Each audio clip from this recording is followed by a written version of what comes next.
ಇವತ್ತಂತೂ ಒಂದು ರಾಶಿ ಅವರೆಕಾಯಿನ ಕಿತ್ತಿದ್ದೀವಿ.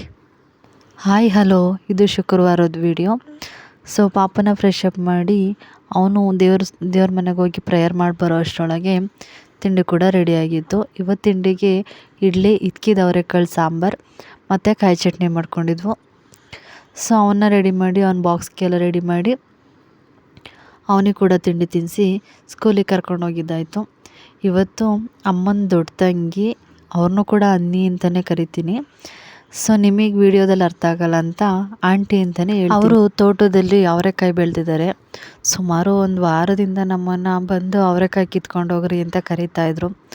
ನಾವು ಈ 2 ಮಕ್ಕಳನ್ನ ಕಟ್ಕೊಂಡು ಫ್ರೀ ಆಗ್ದಲೇ ಇವತ್ತು ಹೋಗೋಣ ನಾಳೆ ಹೋಗೋಣ ಅಂದ್ಬಿಟ್ಟು ಹೋಗೋದಕ್ಕೆ ಆಗ್ತಿರಲಿಲ್ಲ. ಸೊ ಫೈನಲಿ ಇವತ್ತು ಹೋಗೋಣ ಅಂದ್ಬಿಟ್ಟು ಪಾಪನ ಸ್ಕೂಲಿಗೆ ಕಳಿಸಿ ನಾವು ಕೂಡ ಬೇಗ ಬೇಗ ವಾರ ಎಲ್ಲ ಮುಗಿಸ್ಕೊಂಡು ನಾನು, ಅಮ್ಮ ಮತ್ತು ಆಂಟಿ ಮತ್ತು ಯಜಮಾನ್ರು ಇಷ್ಟು ಜನನೂ ಊರ ಕಡೆ ಹೋದ್ವು. ನಾವು ಹೋಗೋಷ್ಟರೊಳಗೆ ಆಂಟಿ ಅವರೆಕಾಳು ಹಾಕಿನೇ ಸಪ್ಪೆಸರು ಮಾಡಿ ಮುದ್ದೆ ಮಾಡಿಕೊಂಡು ರೆಡಿಯಾಗಿದ್ದರು. ಸೊ ಹೋಗಿದ ತಕ್ಷಣ ಊಟ ಎಲ್ಲ ಮುಗಿಸ್ಕೊಂಡು ಅವರೆಕಾಯಿ ಕಿತ್ಕೊಂಬರೋಣ ಅಂದ್ಬಿಟ್ಟು ತೋಟದ ಕಡೆ ಹೊರಟ್ವು. ಸೊ ಎಲ್ಲರೂ ತೋಟದ ಕಡೆ ಹೋಗ್ತಾಯಿದ್ದೀವಿ. ನಾವು ಊಟ ಎಲ್ಲ ಮುಗಿಸ್ಕೊಂಡು ಹೋಗೋಷ್ಟರೊಳಗೆ ಸುಮಾರು 3:15, 3:30 ಆಗಿತ್ತು. ಬಿಸಿಲಂತೂ ತುಂಬಾ ಬಿಸಿಲು ಹೊಡಿತಾ ಇತ್ತು.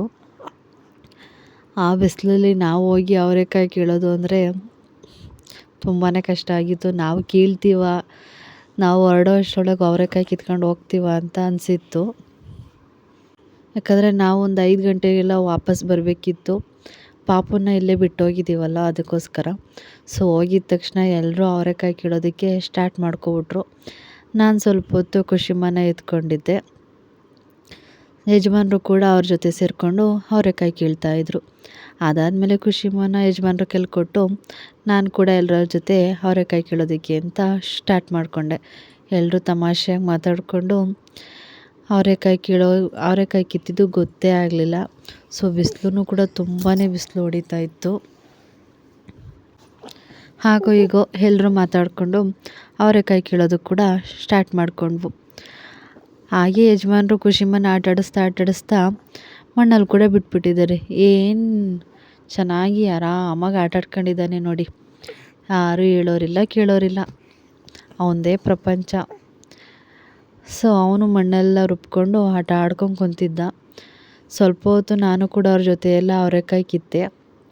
ಅದಾದಮೇಲೆ ಬಿಸಿಲಿಗೆ ನನಗೂ ಕೂಡ ಸಾಕಾಯಿತು.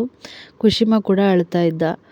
ಅದಕ್ಕೋಸ್ಕರ ನಾನು ಮತ್ತು ಯಜಮಾನ್ರು ಖುಷಿ ಮತ್ತೆ ವಾಪಸ್ ಆಂಟಿ ಮನೆ ಹತ್ರನೇ ಬಂದವು. ಆಮೇಲೆ ನಾನು ಅವನ್ನ ಮಲಗಿಸಿದ್ದೆ. ಅಷ್ಟರಲ್ಲೇ ಅಮ್ಮ ಮತ್ತು ಆಂಟಿರು 3 ಜನನೂ ಸೇರಿಕೊಂಡು ಇಷ್ಟು ಒಂದು ರಾಶಿ ಅವರೆಕಾಯಿ ಕಿತ್ಕೊಂಡು ಬಂದಿದ್ದರು. ಸೊ ಅವ್ರ ಮನೆ ಹತ್ರ ಬರ್ತಿದ್ದಂಗೆ ನಾವು ಮತ್ತು ಆಂಟಿರು ನಮಗೆ ಎಷ್ಟೆಷ್ಟು ಬೇಕೋ ನಾವು ಡಿವೈಡ್ ಮಾಡಿಕೊಂಡು ಊರ ಕಡೆ ಕೂಡ ಹೊರಟ್ವು. ಅಷ್ಟರಲ್ಲಿ ಆಲ್ರೆಡಿ ಸಂಜೆ ಆಗಿತ್ತು. ಸೊ ನಾವು ಕೂಡ ಹೊರಟ್ವು ಅವ್ರಿಗೆಲ್ಲ ಬಾಯ್ ಹೇಳಿ. ದೊಡ್ಡವನ್ನ ಅವ್ರ ಚಿಕ್ಕಪ್ಪ ಕರ್ಕೊಂಬಂದು ನೋಡ್ಕೊತಿದ್ರು. ಯಜಮಾನ್ರು ಕೂಡ ಹೋದ್ಮೇಲೆ ಸ್ವಲ್ಪ ಕೆಲಸ ಇತ್ತು ಅಂತ ಬೇಗನೆ ಅಲ್ಲಿಂದ ಹೊರಟ್ವು. ಸೊ ಈ ವಿಡಿಯೋನ ಇಲ್ಲಿಗೆ ಎಂಡ್ ಮಾಡ್ತಾಯಿದ್ದೀನಿ. ನನ್ನ ವ್ಲಾಗ್ ಇಷ್ಟ ಆಗಿದರೆ ಒಂದು ಫಾಲೋ ಮಾಡ್ಕೊಂಡು ಲೈಕ್ ಕೊಡೋದನ್ನ ಮರಿಬೇಡಿ. Thank you so much.